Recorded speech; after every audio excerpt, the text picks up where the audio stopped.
मकर संक्रांति। मकर संक्रांति भारत के प्रमुख पर्वों में से एक है। मकर संक्रांति पूरे भारत और नेपाल में भिन्न रूपों में मनाई जाती है। पौष मास में जिस दिन सूर्य मकर राशि में प्रवेश करता है, उस दिन इस महापर्व को मनाया जाता है। वर्तमान शताब्दी में यह त्योहार जनवरी माह के 14वें या 15वें दिन ही पड़ता है। इस दिन सूर्य धनु राशि को छोड़ मकर राशि में प्रवेश करता है। तमिलनाडु में इसे पोंगल नामक उत्सव के रूप में जाना जाता है, जबकि कर्नाटक, केरल तथा आंध्र प्रदेश में इसे केवल संक्रांति के नाम से ही मानते हैं। बिहार के कुछ जिलों में यह पर्व तिला संक्रांत के नाम से भी प्रसिद्ध है। 14 जनवरी के बाद से सूर्य उत्तर दिशा की ओर अग्रसर होता है। इसी कारण इस पर्व को उत्तरायण भी कहते हैं।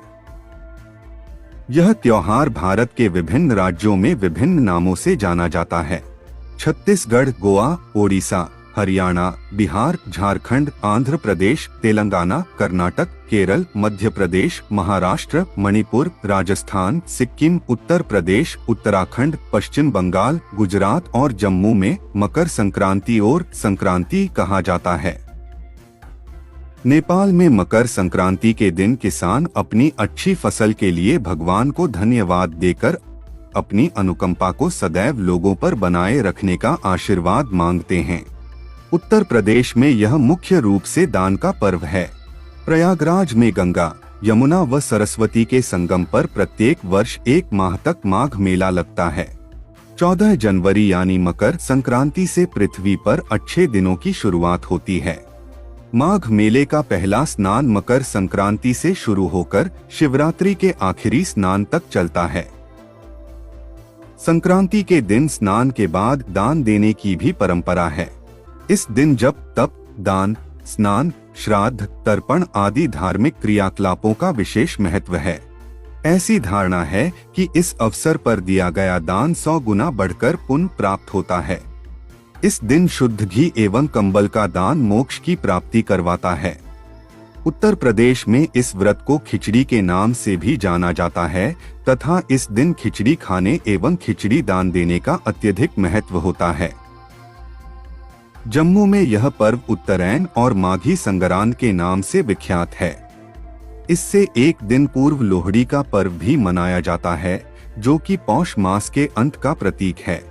महाराष्ट्र में इस दिन विवाहित महिलाएं अपनी पहली संक्रांति पर कपास, तेल व नमक आदि चीजें अन्य सुहागिन महिलाओं को दान करती हैं। बंगाल में गंगासागर में प्रति वर्ष विशाल मेला लगता है।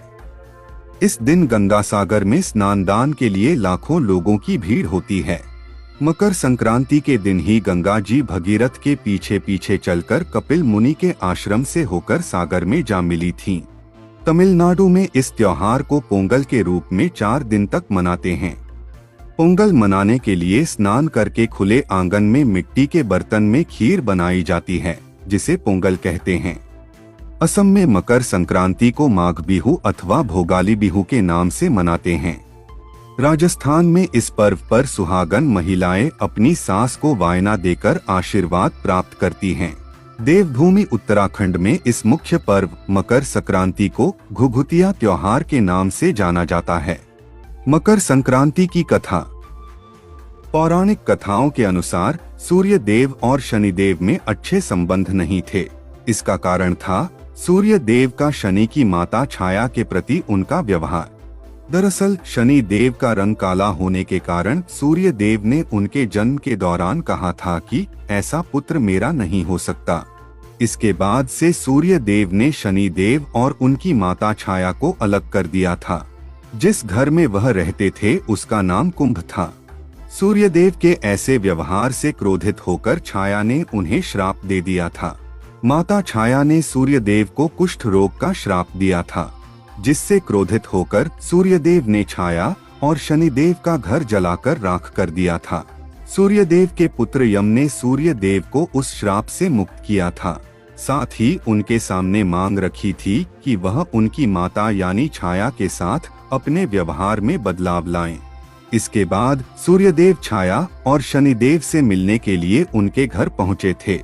जब सूर्यदेव वहां पहुंचे तो उन्होंने देखा कि वहां कुछ भी नहीं था, सब कुछ जलकर बर्बाद हो गया था। इसके बाद शनिदेव ने काले तिल से अपने पिता का स्वागत किया था। शनिदेव के ऐसे व्यवहार से प्रसन्न होकर सूर्यदेव ने उस दिन उन्हें नया घर दिया जिसका नाम था मकर। इसके बाद से ही शनिदेव 2 राशियों कुंभ और मकर के स्वामी हो गए।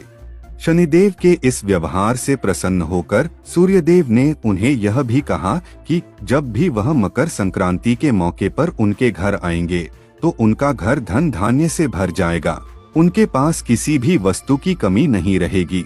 साथ ही यह भी कहा कि इस दिन जो भी मकर संक्रांति के मौके पर मुझे काले तिल अर्पित करेंगे उनके जीवन में सुख समृद्धि आएगी, व्यक्ति के घर में धन धान्य की कोई कमी नहीं रहती है।